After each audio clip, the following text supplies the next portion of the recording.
காரைக்காலில் சாலைகளில் கொட்டிய நிலக்கரி துகள்களில் சறுக்கி வாகனங்கள் விபத்திற்குள்ளான விவகாரம் தொடர்பாக துறைமுக அதிகாரிகளிடம் ஆட்சியர் விளக்கம் கேட்டு எச்சரிக்கை விடுத்தார்.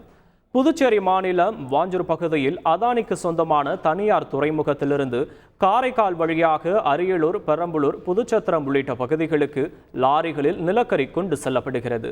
இந்த லாரிகள் முழுமையாக மூடப்படாமல் உள்ளதால் அதிலிருந்து நிலக்கரி துகள்கள் சாலையில் சிதறி விழுகின்றன.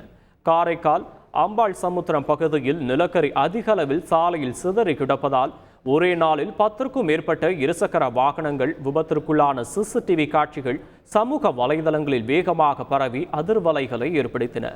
இந்நிலையில் ஆட்சியர் அலுவலகத்தில் ஆட்சியர் மணிகண்டன் தலைமையில் ஆலோசனை கூட்டம் நடைபெற்றது.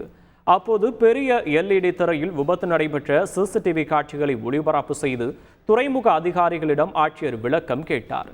மேலும் என்ன நடவடிக்கைகள் எடுக்கப்பட்டுள்ளன என்று சரமாரி கேள்விகளை அடுக்கினார்.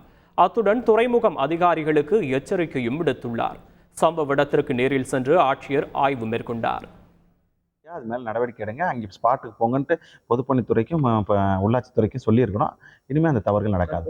யார் புகார் கண்டிப்பாக இது வரைக்கும் காவல் நிலையங்களில் கொடுத்துருக்காங்களா எங்களுக்கு தெரியல. புகார் கொடுத்தா கண்டிப்பாக அது மேலே எந்த நடவடிக்கைகள் எடுக்கணுமோ சட்டப்பூர்வமாக நடக்கணும். யார் தனிப்பட்ட வகையில் எந்த குடிமகன் கொடுத்தாலும் சட்டத்துக்குள்ள என்ன இருக்கோ அவங்களுக்கு ரெமெடி அதெல்லாம் இருக்குல்ல பண்ணியிருக்கிறாங்க. நேற்று மத்தியானமே இந்த செய்தி அதுதான் நான் உங்கள்கிட்ட கேட்டேன் ஸ்பெசிஃபிக்காக இது மேலே நீங்கள் என்ன நடவடிக்கை எடுத்திருக்கீங்கன்னு. நேற்று மத்தியானமே இந்த சிசிடிவி ஃபுட்டேஜை வச்சு அவங்களும் ஆய்வு பண்ணி அந்த வெஹிக்கிள் கண்டுபிடிச்சு அவங்களோட மீட்டிங் வச்சிருக்கிறாங்க.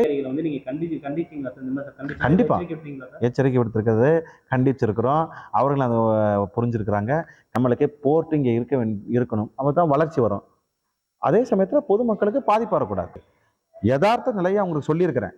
இது தொடர் பட்சத்தில் பொதுமக்கள் நாளைக்கு அதிக அளவில் புகார் கொடுத்தால் அவர்களுடைய பிஸ்னஸ் ஆக்டிவிட்டியாக பாதிக்கப்படுற அளவுக்கு போகிறதுக்கு வாய்ப்புகள் இருக்குது. அதனால நீங்களே நாங்கள் மாவட்ட நிர்வாகம் கூப்பிட்டு சொல்வதை காட்டிலும் நீங்களே ப்ரோஆக்டிவாக பண்ணுங்கன்னு சொல்லியிருக்கோம். செய்திகளை உடனுக்குடன் தெரிந்து கொள்ள உடனே சப்ஸ்கிரைப் பண்ணுங்க.